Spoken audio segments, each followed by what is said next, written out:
ప్రార్థనలో ఒకవేళ మనం ఉంటే ఆ శత్రు సైతాన్ ఎవరైతే మన ముందు ఉంటాడో ఓడిపోతాడు. ఒకవేళ ప్రార్థనలో ఒకవేళ మన జీవితం లేదు అంటే ఆ శత్రువు మనకి ఓడిచ్చేస్తాడు.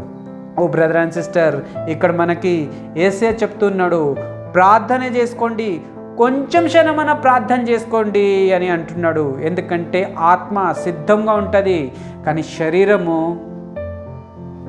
మనకి సహకరించదు, శరీరము బలహీనైపోతుంది. మనం చాలాసార్లు చూస్తూ ఉంటాం, పొద్దుగాల లేచినప్పుడు మనకి దేవుని ఆత్మ మనతో మాట్లాడుతుంటుంది, లేవు ప్రార్థన చేసుకో, ప్రార్థన టైం అయింది, మోకరించు, ప్రార్థన చెయ్యి అని కొన్నిసార్లు పరిశుద్ధాత్మ దేవుడు ప్రతిరోజు మనతో మాట్లాడుతూ ఉంటుంది. కానీ మన శరీరము బలహీన ఉంటుంది. మన శరీరము దినమంతా పనిచేసి రాత్రంతా లేటుగా పండుకుంటాము, పొద్దుగాల లేచే వరకు మనకి ఆ శరీరంలో బలహీనత వచ్చేస్తుంది. మనం ప్రార్థనకి లేవలేకపోతాం. మన శరీరం మనకి చెప్తుంది, కొంచెం సేపు అయినాక లేవు అని చెప్తుంది. ఆ కొంచెం సేపు అని చెప్పి అది 8 అయిపోతుంది, 9 అయిపోతుంది. కొంతమంది 10 గంటలకి లేస్తారు, కానీ ప్రార్థన ఆ రోజు మిస్ అయిపోతుంది. ఓ బ్రదర్ అండ్ సిస్టర్, నీ జీవితంలో ఒకవేళ ఇలాగే జరిగి ఉంటే దేవుడు ఈరోజు ఈ వాక్యంతో మాట్లాడుతున్నాడు. మనం పరీక్షలో పడిపోవద్దు. ఆ పరీక్షని జయించాలా అంటే మన జీవితంలో ఏం కావాలంటే ప్రార్థన ఉండాలా.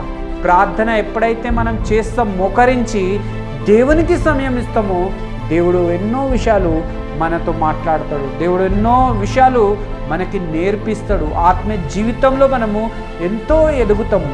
ఓ బ్రదర్ అండ్ సిస్టర్, నువ్వు నీ జీవితంలో ఎలా ఉన్నావు? ప్రార్థన చేసే మనకి అది గుణముందా? ప్రార్థన చేసుకుంటున్నామా, లేకపోతే లేట్ లేసేస్తున్నామా? ఈరోజు దేవుడు ఈ వాక్యంతో మాట్లాడుతున్నాడు. ఆ రోజు రాత్రి యేసు ప్రభు కూడా 12 మంది శిష్యులతో ఉన్నాడు. ఆ 12 మంది శిష్యులతో చెప్తున్నారు, మీరు కూడా కొంచెం సేపు ప్రార్థన చేసుకోండి, మేల్కోగా ఉండి కొంచెం క్షణమే మీరు ప్రార్థన చేసుకోండి, నేను కూడా ప్రార్థన చేసి వస్తాను అని. యేసయ్య వెళ్ళిండు పక్కకి, యేసయ్య వెళ్ళి ప్రార్థన చేస్తున్నాడు తండ్రి దగ్గర. తిరిగి వచ్చే వరకు చూస్తే శిష్యులందరూ పండుకొనే ఉన్నారు, గాఢ నిద్రలో ఉన్నారు. ఓ బ్రదర్ అండ్ సిస్టర్, యేసయ్య అంటున్నాడు, మేల్కోగా ఉండి ప్రార్థన చేసుకోండి. మీరు కొంచెం సేపు కూడా మేల్కొనుండి ప్రార్థన చేసుకోలేరా? అదిగో శత్రు నీ ఎదురుగా ఉన్నాడు, శత్రు ఇదిగో వచ్చేస్తున్నాడు, ఆయన శోధనలో తీసుకొని మీ దగ్గరికి వస్తున్నాడు. అందుకే మీరు మేల్కోగా ఉండి కొంచెం సేపన ప్రార్థన చేసుకోండి అని యేసు ప్రభు శిష్యులతో చెప్తూ ఉన్నారు. ఓ బ్రదర్ అండ్ సిస్టర్, శిష్యులు ఎలా ఉన్నారు అంటే మేల్కోలేకపోతున్నారు, ప్రార్థన చేసుకోలేకపోతున్నారు, వాళ్ళకి ఫుల్ నిద్రలో ఉన్నారు. ఓ బ్రదర్ అండ్ సిస్టర్, నిద్రలో ఉన్నప్పుడు ఎవరైనా డిస్టర్బ్ చేస్తే మాత్రము చాలా కోపం వస్తుంది మనకి. బ్రదర్ అండ్ సిస్టర్, నిద్ర అంటే చాలామందికి చాలా ఇష్టం ఉంటుంది. పొద్దుగాల లేవలేకపోతారు కొంతమంది. ఎందుకు పొద్దుగాల లేవలేకపోతారంటే నైట్ వాళ్ళు చాలా లేట్ పండుకుంటారు. లేట్ ఎందుకు పండుకుంటారు అంటే ఏదో ఒకటి వాళ్ళు చేస్తూ ఉంటారు, ఫోన్లు కానీ చూస్తూ ఉంటారు, లేకపోతే టీవీ అయినా చూస్తూ ఉంటారు, లేకపోతే ఫ్రెండ్స్తో అయినా మాట్లాడుతూ ఉంటారు. అందుకే వాళ్ళకి 1, 2 అయిపోతుంది.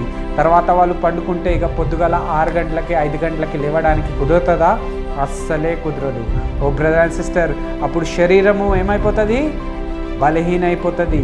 మన శరీరం మనకి సపోర్ట్ చేయదు వచ్చి ప్రార్థన చేసుకోవడానికి. ఓ బ్రదర్ అండ్ సిస్టర్, ఒకవేళ నీ మనసులో కూడా ఉందా, నేను పొద్దుగాలే లేచి ప్రార్థన చేసుకోవాలా, నా పర్సనల్ టైము నేను ప్రార్థనకి ఇవ్వాలా, దేవునికి ఇవ్వాలా, ప్రార్థన చేయాలా? ఒకవేళ నువ్వు కూడా నీ మనసులో కోరుకుంటున్నావు అంటే మనం చేయాల్సింది ఏంటంటే రాత్రి 10 o'clock 11 o'clock వరకు మనం ఏం చేయాలంటే ఫోన్ కానీ టీవీ కానీ మన ఫ్రెండ్స్ని కానీ ఆఫ్ చేసి నిద్రపోవాలా.